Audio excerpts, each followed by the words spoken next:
When you are working with a new ICP, right, your ideal client persona, you may be working with a particular set of people or an industry that you have never really ventured into before.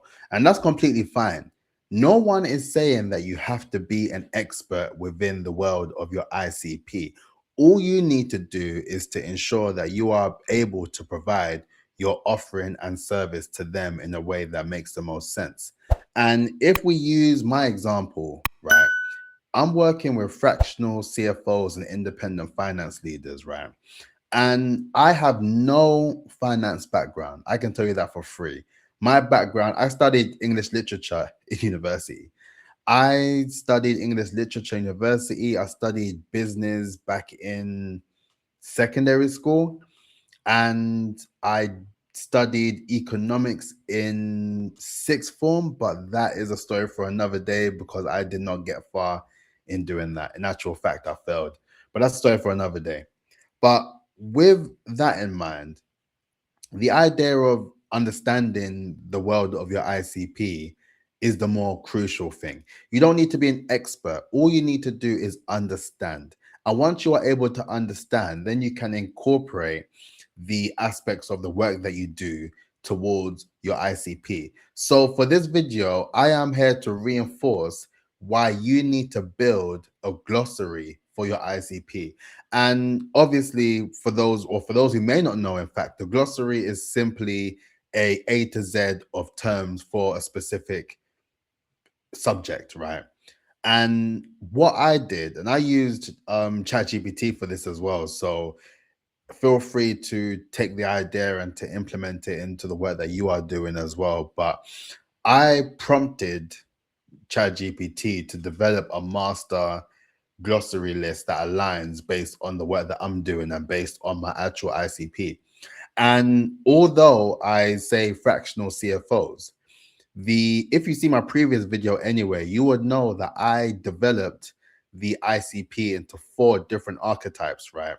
And ideally, the main one for me, who is ultimately the go-to lead, I would say, are fractional CFOs who own their own practice or their own consultancy, and they are looking to establish that as a business brand whilst they are building their personal profile as well.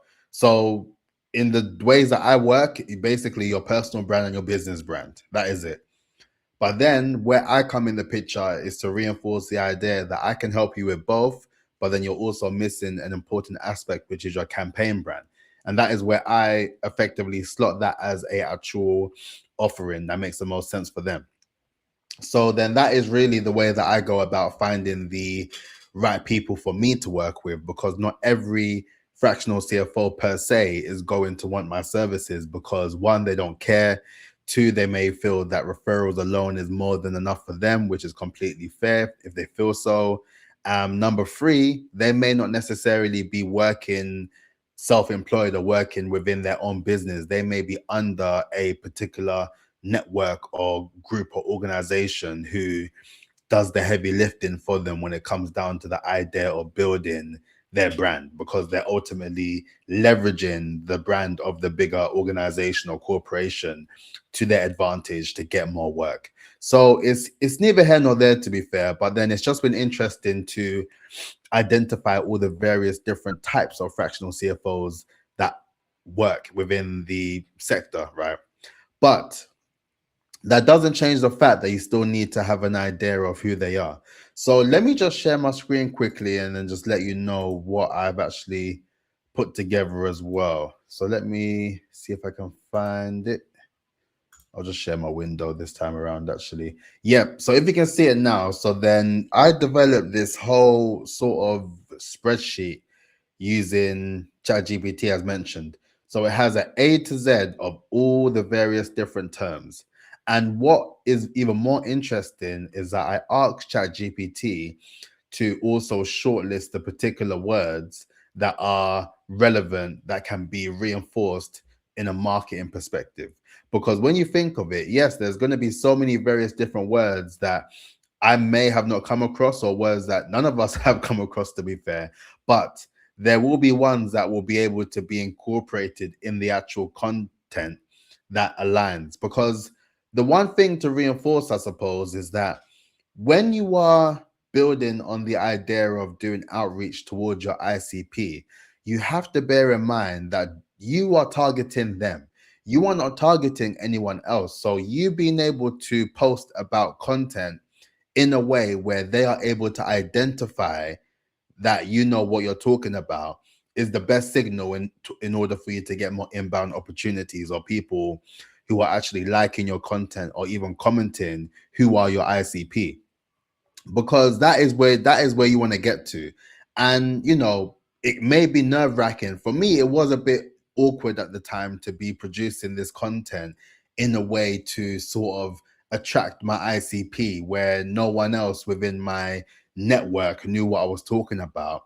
But as soon as I was doing that, and then that caught the attention of actual people who I would work with, then it just made me realize that that is probably the best way to go about it, because they will look at you and they will look at you and say, okay, bull, you know what's going on within my world. And that is the only thing that matters, right? When you are using platforms like LinkedIn, it's obviously you diversify your content in a way that isn't just boring and bland and talking about the same stuff. But when you are doing the content where you are focusing specifically on the idea of attracting your ICP, you need to make the wording, the way that it is developed, in a way that is so unique to that ICP that anyone else will look at that and they will ignore it. They will look at that and they'll be like, I have no clue what this person is talking about. So therefore, they're not getting a like, they're not getting a comment. I'm swiping right through. But the people who stick around, or the people who even notice, are the ones who will actually respond and the ones that will engage, or the ones who will message you directly in relation to your post. So that is the reason why I would suggest that you have your own separate glossary for your particular ICP. So that way you can actually go through it and get to a point where you can understand it. And I asked chat to put it in layman terms as well, so I can look through this whole glossary and have an understanding of things. So literally you can see the high signal term. Actually, let me go on master glossary. So then, yep, you can see the term, you can see the acronym, the definition, why it matters to a fractional CFO, practice areas, sectors, the geography, because as you know, different geographies may be using different wording, the verification tier, the insider signal. So it gives you a signal based on 1 to 5, based on the more popularized terms, and the evidence as well. And what I would recommend is to always use web search when you are doing this particular bit of research, because the web search will scope the internet and scrape all the data online in a way that will scan everything, that will present it in a way, and it will actually come back with the sources, so you can actually go back and verify and sense check yourself. So that's it for this video. Please do like, comment, and subscribe. And if you did not think of this idea as well, then please make sure that you like, comment, let me know, and just subscribe, because yeah, like I said, there's going to be loads of content as well. And as mentioned, I'm using this platform as a way to document my process of building my level of brand authority through my personal brand, through my business brand, which is Follow the Phases, which is the brand agency for fractional CFOs and independent finance leaders, and also my campaign brand, which is the 4 stages of brand authority. And if you are still here, please make sure you check out the 4 stages of brand authority masterclass series, right?